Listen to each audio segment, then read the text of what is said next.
Oke, Assalamualaikum warahmatullahi wabarakatuh. Selamat malam, salam sejahtera bagi kita semua.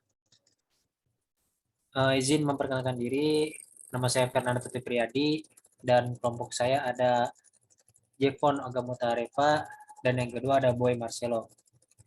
Di sini kita akan mempresentasikan sedikit mengenai bisnis digital. Salah satu contoh dari bisnis digital yaitu adalah bisnis jasa desain grafis.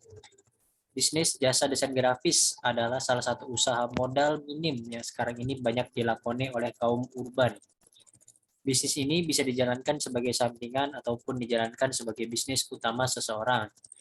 Kenapa banyak orang yang mau mengerjakan peluang usaha yang satu ini? Jawabannya sederhana, karena menguntungkan dan prospeknya jangka panjang. Kalau diperhatikan, sekarang ini ada berbagai macam jasa desain grafis yang sering dicari via online. Dan kita pun sangat mudah menemukan para pelaku bisnis jasa desain grafis ini melalui website pribadi mereka maupun via situs marketplace freelancer. Saat ini dunia desain grafis memang semakin populer karena seringkali berhubungan dengan bisnis lainnya. Banyak orang yang membutuhkan jasa desain ini untuk keperluan tertentu. Misalnya butuh desain logo untuk bisnis, keperluan desain rumah minimalis dengan memakai jasa desain interior rumah, desain kartu nama, dan desain grafis lainnya. Itulah sebabnya kenapa saya mengatakan bahwa bisnis ini sangat menjanjikan buat Anda yang kreatif.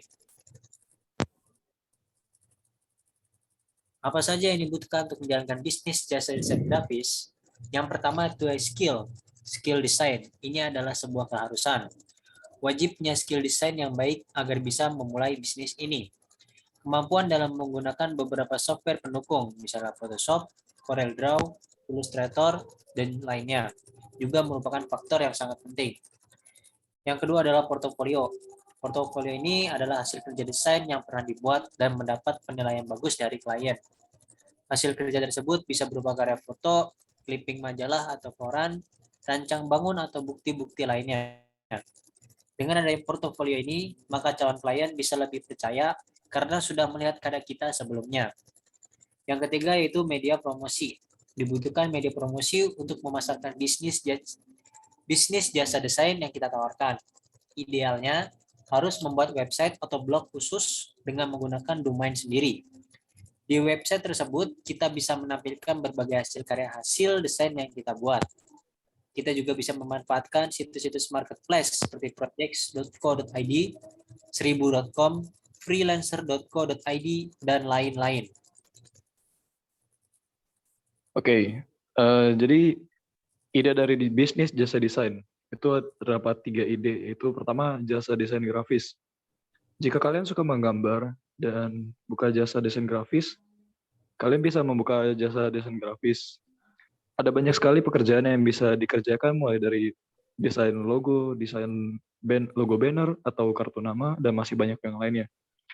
Terus kita juga bisa ngebuat lukisan atau karikatur dan kita bisa jual secara online. Desain grafis ini juga yang kita bisa buat bisa dipasang pada gelas, baju, payung, bantal, kartu undangan, atau bisa di barang-barang yang lainnya juga. Terus dijual dan untuk mendapatkan keuntungan yang lebih banyak. Terus yang kedua adalah jasa desain interior rumah.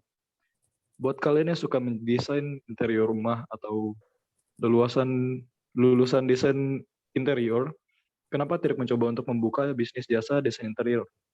Kita bisa memasarkan jasa desain kita secara online melalui website pribadi, marketplace, atau via media sosial. Sebagai portofolio awal, kita bisa mengerjakan desain interior rumah teman, atau keluarga sehingga bisa dijadikan testimoni awal. Lalu yang ketiga ada jasa desain website. Jadi salah satu cara meningkatkan trafik dari mesin pencari adalah dengan membuat desain website yang bagus dipandang. Tentu saja banyak orang yang butuh jasa desain website yang menarik. Jika kalian punya keahlian di bidang ini, cobalah untuk membuka bisnis jasa desain website. Lalu kita mempunyai beberapa tips untuk menjalankan bisnis jasa desain. Yang pertama selalu up to date. Yang namanya desain harus terus berganti terus-menerus. Kita harus wajib up to date mengenai gaya desain terbaru, entah itu desain grafis, rumah, ataupun website.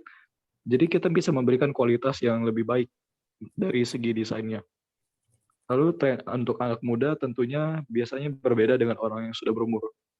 Dalam memahami ini kita bisa memberikan hasil desain yang lebih memuaskan pelanggan dan tujuan pelanggan kita.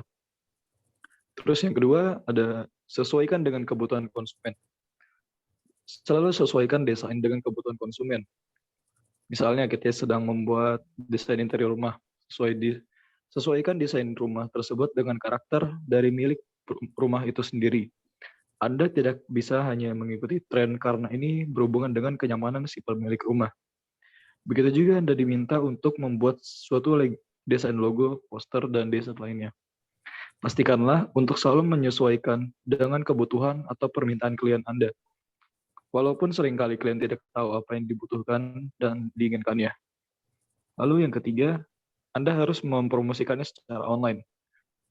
Jangan hanya melakukan promosi offline saja hanya karena akan membuat konsumen Anda sangat terbatas. Untuk meningkatkan jumlah klien, Anda harus melakukan pemasaran via online. Misalnya promosi melalui situs marketplace sendiri seperti seribulancer.com, freelancer.co.id, project.co.id, dan masih banyak yang lainnya. Atau kita juga bisa melakukan pemasaran melalui media sosial seperti Twitter, Facebook, Instagram, atau media yang lainnya juga. Lalu riset tarif jasa. Untuk memulai suatu usaha, kita juga harus melakukan riset harga atau tarif dari perusahaan lain yang memiliki fokus bisnis yang sama. Hal ini sangat penting dilakukan untuk menentukan harga yang tepat untuk jasa yang kita jual nantinya. Kita harus benar-benar mengetahui harga pasar pada saat itu. Jangan sampai bisnis yang baru buka tetapi harganya malah lebih mahal daripada bisnis desain grafis yang sudah berdiri sebelumnya. Kita bisa melakukan riset dengan melihat tarif dari website mereka atau dengan cara yang lainnya. Lalu siapkan legalitas atau izin berbisnis. Legalitas bisnis usaha adalah pokok dari identitas perusahaan, di mana dalam seluruh komponennya sudah memiliki izin hukum yang sah agar melanjutkan kelangsungan usaha yang aman. Kita harus mengurus legalitas atau izin dalam berbisnis, tapi ini adalah yang paling penting dalam berbisnis, terutama untuk membentuk kepercayaan para pelanggan. Kita harus mendaftarkan diri sehingga perusahaan kita secara resmi sudah diakui negara. Selain itu, apabila bisnis kita berhasil, biasanya banyak orang yang memilih untuk meniru bisnis orang lain.